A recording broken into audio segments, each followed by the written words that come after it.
통상 마케터들이 꼭 알아야 할 무역 구제 제도 두 번째 편입니다. 첫 번째 편에서는 무역 구제 제도가 왜 중요한지, 그 필요성과 함께 산업, 업계에 미치는 영향, 그리고 세 가지 제도의 차이점에 대해 알아봤는데요. 한국무역협회 수입규제 데이터베이스에 따르면 상반기 한국에 대한 수입규제는 28개국에서 총 219건이 이루어져 역대 최다 수준을 기록했습니다. 자국 우선주의와 보호무역 기조가 전 세계적으로 이어지면서 무역 장벽이 더 높아질 것으로 전망됩니다. 상황이 이렇다 보니 기업들은 각국의 수입규제를 받게 되면 반덤핑, 상계관세, 세이프가드에 해당하는 조사 절차를 밟게 됩니다.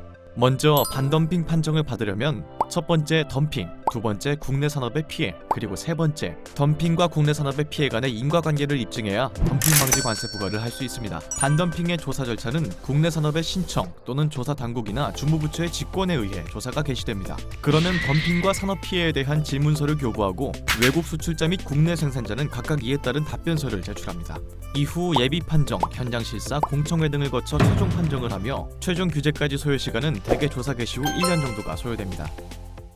상계관세 조사 절차는 반덤핑 조사 절차와 비슷합니다. 상계관세의 판정 요건에서는 보조금이 중요한데요. 반덤핑은 덤핑 마진이 주요 조사 대상이지만 상계관세는 보조금 마진이 조사 대상이기 때문입니다. 보조금 요건은 정부의 모든 보조금 정책이 WTO상 규제되는 보조금은 아닙니다. 정부 또는 공공기관에 의한 재정적 기여 또는 소득 지지나 가격 지지가 있어야 하며 이에 따라 그 특정 기업 또는 산업이 혜택을 받았는지가 상계관세 보조금에 해당됩니다. 이때 WTO 보조금 협정에서 금지 보조금으로 분류하고 있는 수출 보조금이나 수입 대체 보조금에 대해서는 특정성 요건을 추가적으로 검토하지 않더라도 그 자체로 특정적이라고 간주합니다. 상계관세 부과 요건은 보조금 받은 물품의 수입이 있어야 하고 실질적으로 국내 산업에 피해가 있으며 보조금 받은 물품의 수입과 국내 산업 피해 간의 인과관계가 있어야 합니다. 상계관세 조사는 보통 동일 조사 물품 대상에 대해 반덤핑 조사와 병행되는 경우가 많습니다.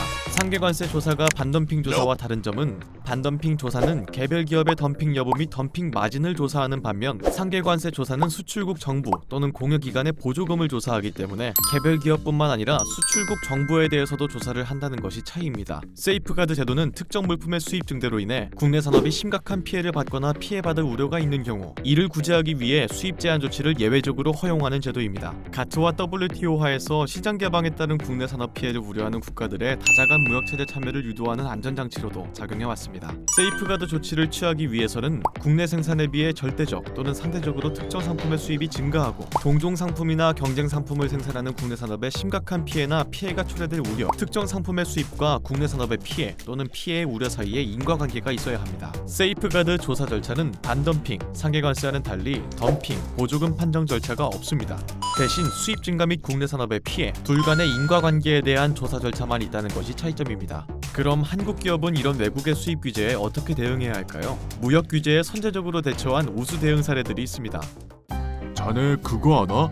무역 구제 제도 관련해서 국내 업계와 정부가 주목하는 우수 대응 사례들이 있는데 바로 2014년에 우리나라 휴대폰을 터키 정부가 규제하려고 했다가 실패를 했었지. 당연히 알고 있지. 터키가 자기 나라 산업 보호하려고 휴대폰 수입에 세이프가드를 걸려고 했는데 우리 기업과 정부가 철저한 대응 논리로 반대하면서 결국 철회했었잖아. 정말 긴장되는 과정이었어. 2014년 터키 정부가 휴대폰 수입에 세이프가드를 취하려고 했던 시도가 있었는데요. 삼성전자는 터키 내 휴대폰 시장에서 50%가 넘는 점유율을 가지고 있습니다.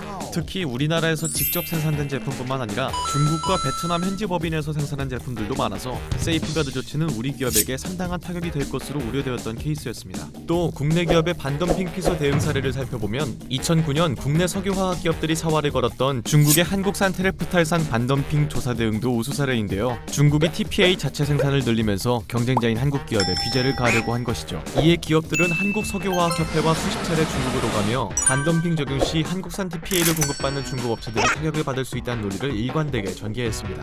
한국 정부는 중국과 끈질긴 협상을 벌여 결국 한국 기업은 2%에서 3.7%의 낮은 반덤핑 관세를 받을 수 있었습니다.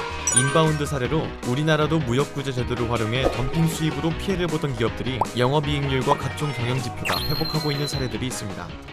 효성기업 페트필름의 경우 우리나라 무역위원회에서 중국 인도산 페트필름에 대해 2008년 반덤핑 관세를 부과한 이후 매출, 가동률, 고용 및 영업이익률이 조치 전보다 지속적으로 상승하는 추세를 보인 바 있습니다. 지금까지 한국 수입 규제 조치 현황과 가장 심플하면서 강력한 무역 구제 제도 세 가지의 조사 절차와 수행 요소를 알아봤는데요. 앞서 설명했던 중국의 한국산 TPA 반덤핑 조사가 적은 마진율만 남긴 우수 대응 사례가 된 이유는 기업들이 중국의 규제 절차 및 관행과 현지 화학업계의 사정을 세세히 꿰뚫고 있었던 덕분에 성공할 수 있었다는 분석이 있습니다. 또 한국 정부와 기업 간의 팀플레이가 좋은 결과를 이끌어냈다고 하는데요. 기업들이 조사 과정에서 설득력 있는 답변과 성실한 협조를 통해 조사 당국의 신뢰를 얻는 것이 무역 구제 제도에 대처하는 중요한 열쇠가 될 것입니다.